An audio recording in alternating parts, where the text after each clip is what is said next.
Adik-adik, ketika kita ingin menciptakan kerukunan dalam perbedaan, maka kita perlu menyesuaikan diri dengan keadaan setempat.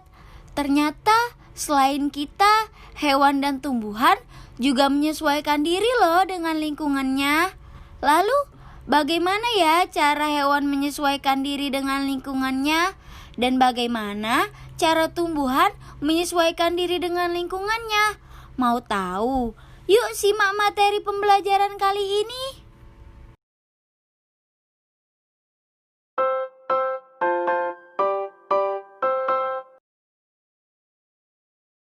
Assalamualaikum warahmatullahi wabarakatuh adik-adik. Gimana kabarnya hari ini? Semoga sehat selalu ya. Bertemu lagi di channel Sinau SDMI. Yuk simak video sampai selesai.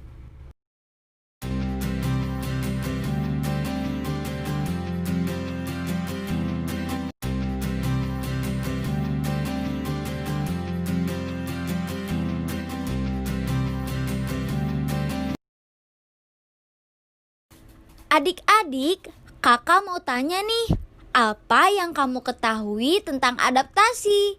Yaps, betul. Adaptasi adalah ciri-ciri atau kemampuan yang dimiliki makhluk hidup untuk menyesuaikan diri dengan lingkungannya agar bisa bertahan hidup. Lalu, bagaimana ya ciri-ciri khusus tumbuhan berdasarkan habitatnya? Yang pertama, tumbuhan yang hidup di air atau hidrofit, ciri-cirinya antara lain: A. Memiliki daun lebar dan tipis yang berfungsi untuk mempercepat penguapan. B. Memiliki rongga udara pada batangnya yang berfungsi untuk dapat mengapung di air. Contoh tumbuhan hidrofit seperti teratai, eceng gondok, kangkung, dan genjer. Yang kedua, tumbuhan yang hidup di tempat yang lembab atau higrofit. Ciri-cirinya antara lain: A. Memiliki daun yang tipis untuk membantu proses penguapan. B. Daunnya melakukan gutasi atau proses pelepasan air dalam bentuk cair. Karena di lingkungan yang lembab, penguapan dalam bentuk gas susah untuk dilakukan. Contoh tumbuhan higrofit seperti lumut, pakis, keladi, dan talas. Yang ketiga, tumbuhan yang hidup di daerah kering atau xerofit. Ciri-cirinya antara lain: A. Memiliki daun kecil-kecil yang menyerupai duri untuk mengurangi penguapan. B. Memiliki batang yang tebal, berair, dan berlapis lilin untuk menyimpan cadangan air. C. Memiliki akar yang panjang untuk mencari air jauh di bawah tanah. Contoh tumbuhan xerofit seperti kaktus, semak gurun, dan lidah buaya. Selain menyesuaikan diri dengan lingkungannya, tumbuhan juga melindungi diri dari musuh loh adik-adik. Bagaimana ya caranya? Yang pertama, mempunyai daun yang tajam. Contohnya, daun nanas, daun lidah buaya. Yang kedua, mempunyai duri di batang. Contohnya, batang bunga mawar, batang bunga bugenvil, pohon jeruk nipis, pohon salak, dan kaktus. Yang ketiga, mempunyai bulu di batang dan di daun. Contohnya, pohon bambu, tanaman tebu, dan tanaman jagung. Yang keempat, mengeluarkan getah. Contohnya, pohon mangga, pohon karet, pohon nangka, pohon sawo, dan jambu mete. Yang kelima, meniru lingkungan sekitar. Contohnya, tanaman lithopsis. Yang keenam, mengeluarkan racun. Contohnya, pohon jarak, tanaman kecubung, tanaman tembakau, dan tanaman jelatang. Adik-adik, coba perhatikan gambar berikut. Apakah kalian mengetahui ciri-ciri hewan tersebut? Yaps, betul. Ciri-ciri hewan tersebut antara lain: 1. Ayam memiliki paruh yang cukup runcing dan kuat, dan memiliki kaki yang berkuku runcing untuk mengais makanan.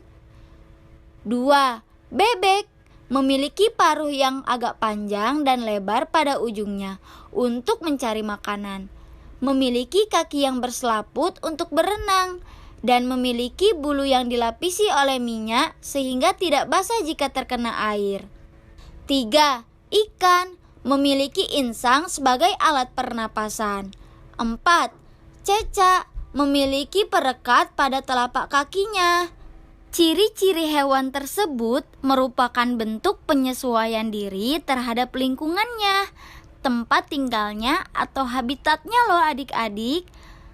Contoh lainnya seperti unta memiliki punuk untuk menyimpan cadangan makanan sehingga dapat bertahan hidup.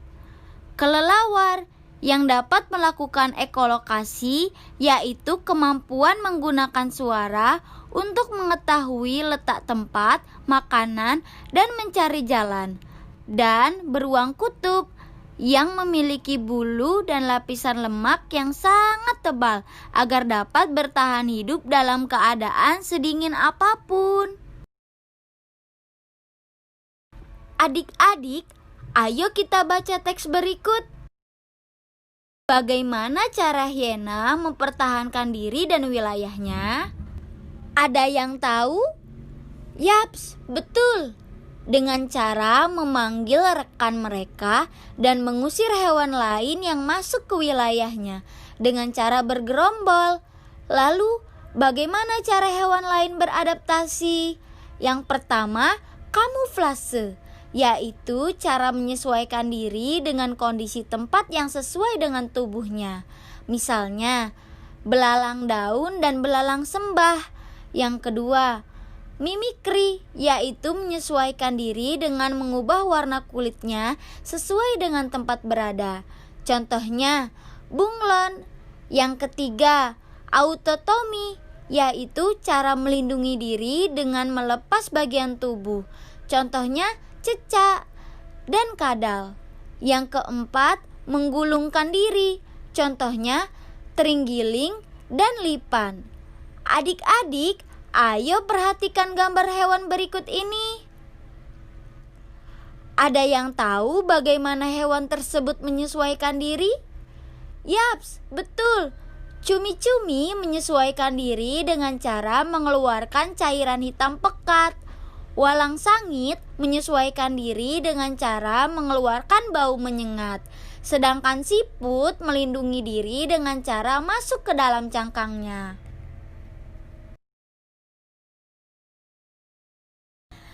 Adik-adik, ada yang tahu itu tanaman dan hewan apa? Yaps, betul sekali. Tanaman beluntas dan keong sawah atau sering disebut tutut. Tanaman beluntas banyak dimanfaatkan sebagai tanaman pagar karena memiliki tinggi bisa mencapai 3 meter. Sedangkan keong sawah dimanfaatkan untuk membersihkan lumut di kolam ikan.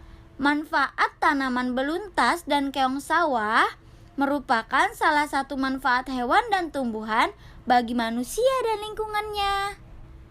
Untuk mengetahui lebih banyak tentang manfaat hewan dan tumbuhan bagi manusia dan lingkungannya, yuk baca informasi berikut ini.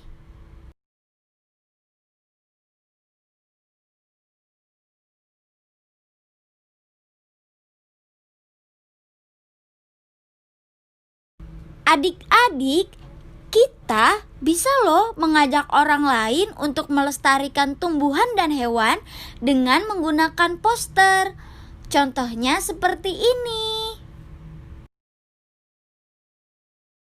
Wah, tidak terasa ya adik-adik, pembelajaran kali ini sudah selesai. Alhamdulillahirobbil alamin. Semoga bermanfaat ya. Sampai jumpa di pembelajaran berikutnya. Wassalamualaikum warahmatullahi wabarakatuh. See you.